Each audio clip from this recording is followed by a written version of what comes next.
Our new anime begins with Yuria, who wakes up from a dream and arrives at the shrine where he'll be living from now on.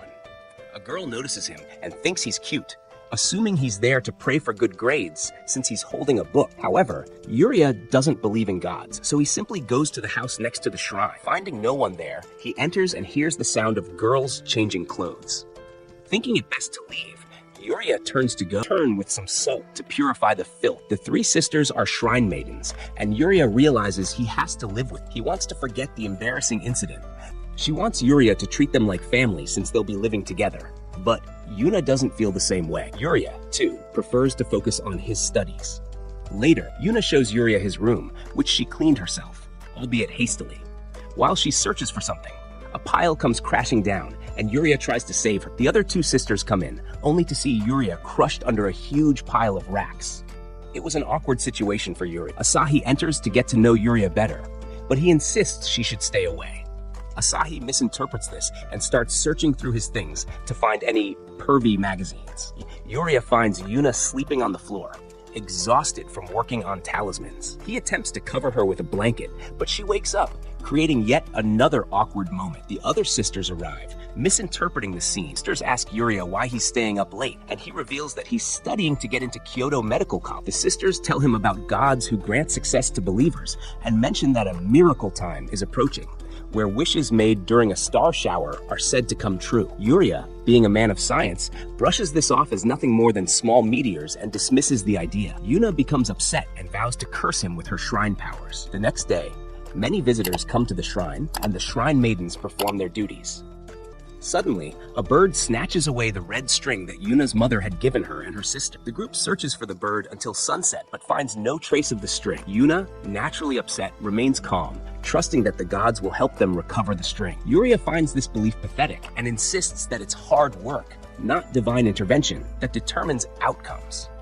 This leads to a heated argument between Yuna and Yuria, with Yuna declaring that he doesn't belong at the shrine. Later, Yuna goes looking for Yuria, but he is nowhere to be found. In a panic, she thinks that the gods have taken him away. Meanwhile, Asahi stumbles upon a photograph of Yuria with his mother, taken in a hospital. Their grandfather had told them about Yuria's past, and Asahi realizes that Yuria lost his mother at a young age. Perhaps at one time, Yuria had believed in gods and prayed for his mother, but when she passed away, his faith died. Asahi understands that Yuna and Yuria will eventually get along because they're alike in some ways. They both appear strong, but are soft-hearted inside. While the sisters continue their search, Yuria is out in the woods looking for the lost string. As he searches, he begins to reflect on the sisters' unwavering belief in the gods. Meanwhile, Yuna arrives at the shrine and sees Yuria praying, wishing for Yuna to find her treasure. Touched by the gesture, Yuna joins him and apologizes for the harsh things she had said earlier. She realizes that Yuria worked hard to find the string and understands that, deep down, he still respects the gods, even if he doesn't openly admit it. The other two sisters find them, and Asahi misinterprets the situation in her usual humorous way. As they head back, hoping for a miracle, the sky lights up with a star shower, and the scene is filled with majestic light. Cherry blossom petals float in the air, creating a beautiful sight. While Yuria still insists that it's a natural phenomenon and not a miracle, the girls tell him to open his eyes to the beauty of the moment. Embarrassed, Yuria blushes. Suddenly, someone returns the red string to Yuna. It had been in a bird's nest all along. The episode ends with the arrival of Chidori, the sister's grandfather. He's glad that Yuria is staying at the shrine and reveals his hope that Yuria will become the priest and marry one of his granddaughters. Though you had always dreamed of becoming a doctor, not a priest, the old man tried to persuade you to reconsider, suggesting that you could still work side jobs while serving the shrine. When he mentioned his plans to recommend you to Kyoto University, where you always wanted to study, you reluctantly agreed to his marriage proposal, seeing it as a way to secure your spot at the university. The old man was thrilled to have a groom for his granddaughter, but you secretly intended to play along only until you were admitted to college. The granddaughters were just as surprised. Yuna, one of the girls, had no desire to marry you, believing a non-believer couldn't possibly run the shrine. Still, her grandfather was firm in his decision. Determined to make you leave, Yuna devised a series of impossible tasks to discourage you. The first challenge was cooking, but the refrigerator was nearly empty. Expecting failure, she was surprised when you managed to whip up a delicious meal with limited ingredients. Next, Yuna tasked you with laundry, which made the sisters uncomfortable since it meant handling their undergarments. Yet, you completed the job without fuss, even folding the clothes neatly, leaving them stunned. As a final challenge, Yuna assigned you to clean Ai's chaotic room, which had an odd smell due to her art supplies. You learned that Ai, who aspired to be an artist, was attending art college. Despite the mess, you managed to tidy the room, impressing Yuna and the others. While Yuna began to reconsider her initial plan, you thanked them for their hospitality and made it clear that you needed time to study to pursue your dream of becoming a doctor. You left the shrine, determined to get into Kyo University on your own. Despite your departure, the girls found themselves unable to stop thinking about you and decided to follow you, only to end up in front of a spooky house. Yuna assumed this was where you were living after they kicked you out. Suddenly, you appeared, surprising them, and introduced the girls to Mahiru, who cared for the foster children living there. Mahiru thanked the girls for looking after you, jokingly saying they were too good for you. She explained how hard you were working to get into Kyo University, just like her. When you questioned Mahiru about arranging the marriage, she revealed that after years of supporting you, she expected you to appreciate her efforts. Her intensity left the girls impressed. The foster children were busy making paper cranes to wish for their parents' recovery, as many of them were hospitalized. Though you were skeptical, Yuna explained the crane's symbolic significance, inspiring the girls to join in. Despite their clumsy efforts, each sister managed to fold a crane, and after some coaxing from the kids, you helped complete the rest. One child reminded you of your younger self, doubtful that the cranes could make a difference. You comforted him, saying the doctors would work hard because of the children's sincerity, moving the girls. Mahiru then shared that you had once folded thousands of cranes for your own mother, a testament to your resilience. She asked the girls to take good care of you, knowing that, despite your stubbornness, you were reliable. When Mahiru asked why you'd left the shrine, you explained that you needed more time to study rather than just doing chores. Seeing the girls' concern for you, Mahiru reassured you that you could achieve anything you set your mind to. Realizing how Mahiru had always balanced caring for the children with her own studies, you reconsidered. The girls noticed you smiling and teased you about being in love with Mahiru, which you denied. Apologizing for leaving abruptly, you agreed to return to the shrine, this time with a new arrangement.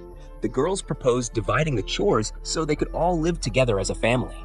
It was a touching moment that solidified your bond, though the girls still struggled with daily tasks.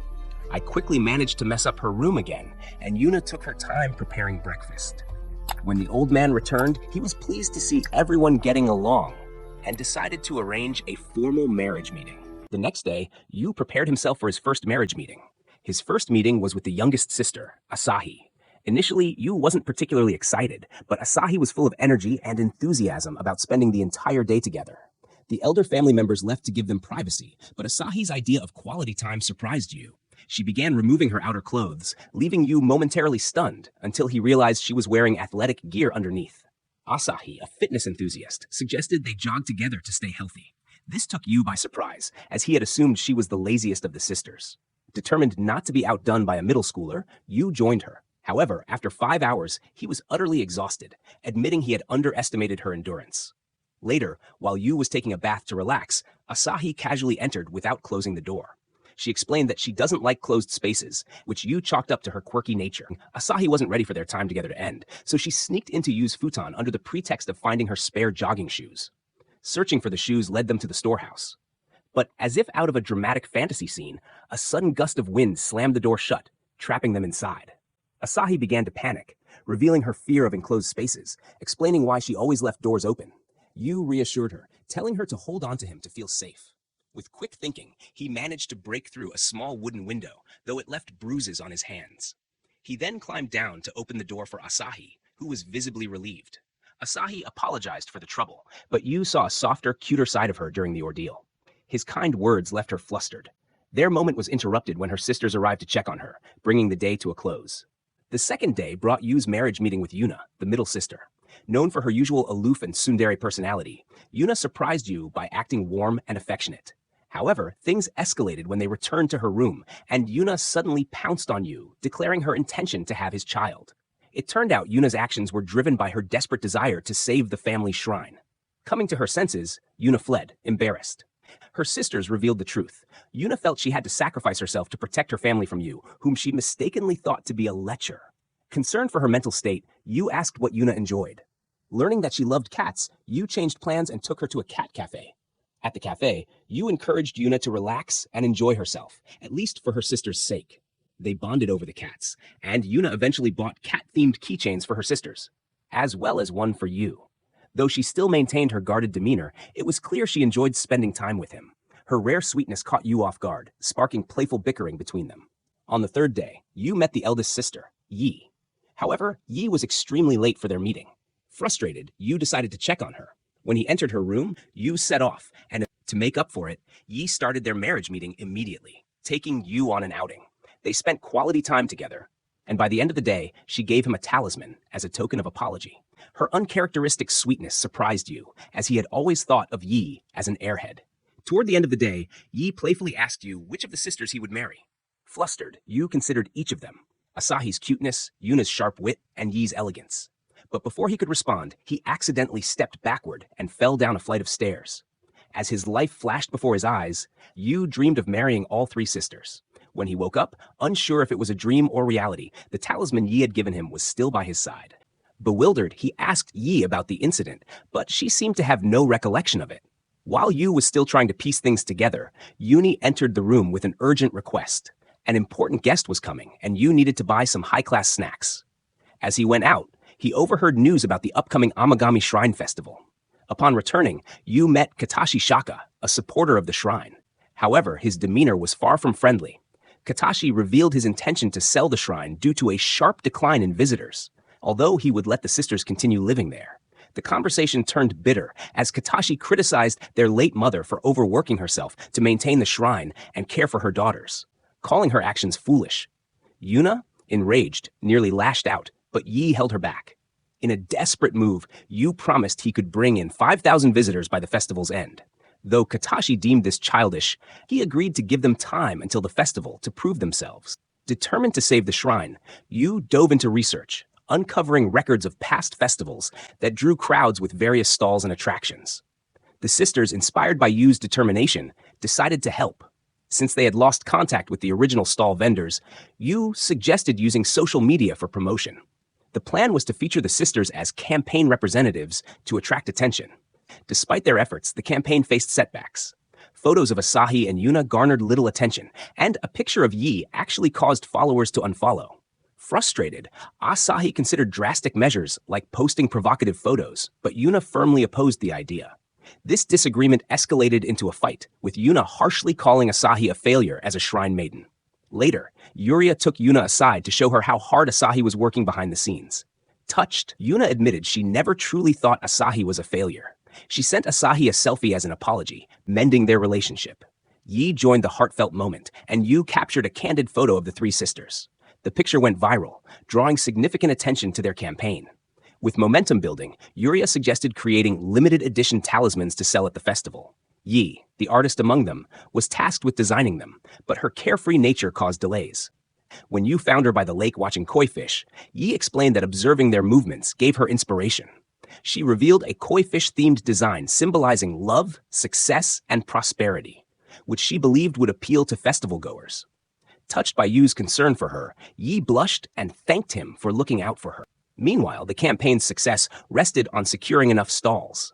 Yu and the sisters approached the local shopping district committee for help. Despite the short notice, the committee agreed, expressing deep gratitude for the shrine's past contributions to the community. The sisters realized they weren't alone in their struggle. The shrine held a special place in the hearts of many. With newfound determination, they geared up to make the festival a success, with Yu leading the charge. Stay tuned for episode 5 to see how the Amagami Shrine Festival unfolds. Don't forget to subscribe to the channel and hit the bell icon to never miss an update. Until next time, take care.